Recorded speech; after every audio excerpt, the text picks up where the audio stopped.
Okay, so this is how to do the real foam that is concrete. So this is fake concrete made out of insulation foam. This is the back of your flat, okay? The back of your flat.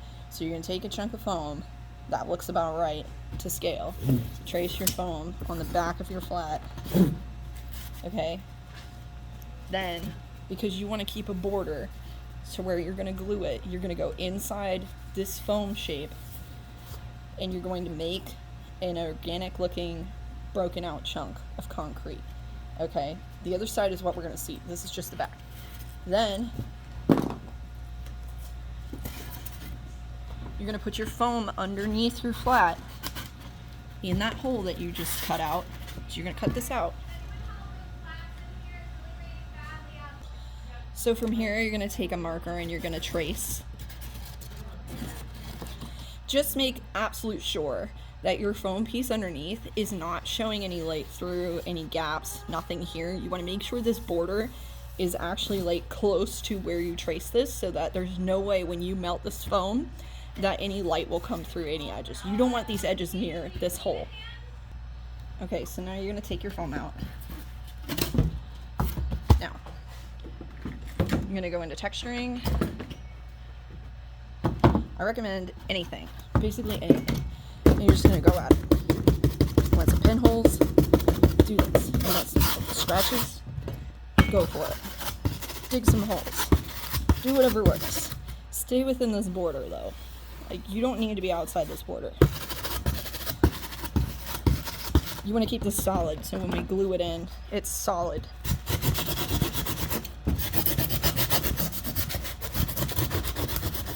Get crazy with it. Think about, remember that this has depth.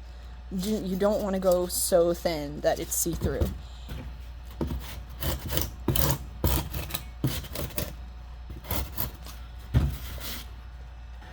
Okay, so now we're going to hit it with the heat gun. You should definitely be doing this outside. You want to stay within your border.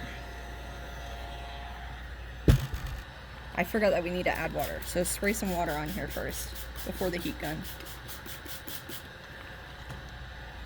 Then hit it with the heat gun.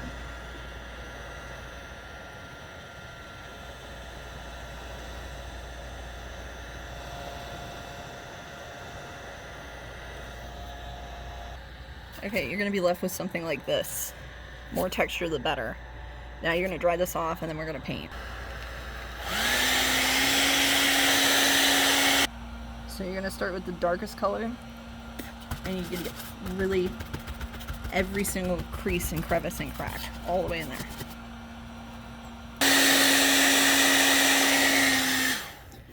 Okay, now you're going to go in with a stiff bristle brush with your highlight color. Wipe almost all the paint off. Like, really, you don't want any paint on your brush almost. So you saw I filled it up. I wiped it all the way off. Do not go like this. Parallel with the project. Flip the brush over. Do not reload. Just keep putting the paint on. If you come to a point where no paint is transferring anymore, reload the same way we started. Do not fill up your paint with brush. Your brush with paint. Your paint with brush.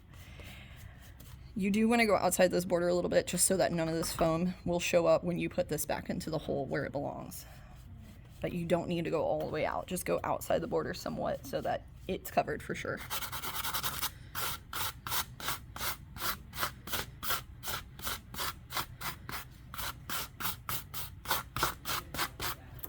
Okay. Okay, we're going to use a little bit of rust red on a wet rag. Wet your rag first with water. Soak up a little bit of the rust color. And we're just going to dab it on. This is the theory that there's metal inside of this concrete. Otherwise, this color wouldn't be relevant. You can tell that my paint wasn't completely dry, so it's watering down my rust color. You can use the clean side of a rag to pick paint color back up. Make sure your layers are dry between. So in the end,